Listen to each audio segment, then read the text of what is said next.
বরযাত্রীর কতিপয় লোকজনের সঙ্গে বিয়ে বাড়ির লোকজনদের ঝামেলা। রবিবার রাতে এই ঘটনায় সাময়িক উত্তেজনা ছড়ায় রাজধানীর জয়নগর এলাকার এক বিয়ে বাড়িতে। রবিবার রাতে জয়নগর এলাকার এক বিয়ে বাড়িতে খাবার দেওয়ার সময় বিদ্যুৎ চলে যায়। তখন বিয়ে বাড়ির জেনারেটর চালু করা হলেও গোলযোগ দেখা দেয়।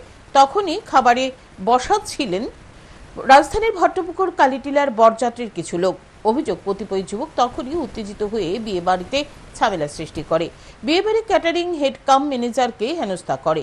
ঘটনা ঘিরে উত্তেজনা ছড়ায়। খবর পেয়ে ছুটে যায় পুলিশ। পরে পরিস্থিতি স্বাভাবিক হয়। ফের যথারীতি বিয়ের অনুষ্ঠান শুরু হয়। তবে কোনো পক্ষই থানায় মামলা করা হয়নি।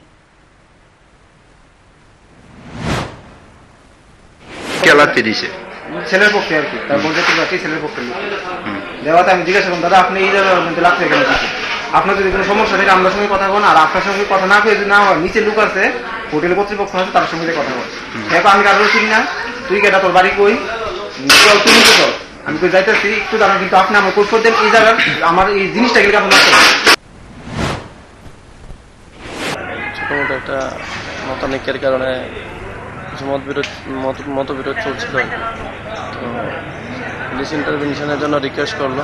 অ্যাকর্ডিংলি আমি স্টাফ নিয়ে আসলাম এবং কথা বললাম। বর্তমানে দুপক্ষের সঙ্গে কথা বলে সুস্থ সমাধান হয়ে গেছে।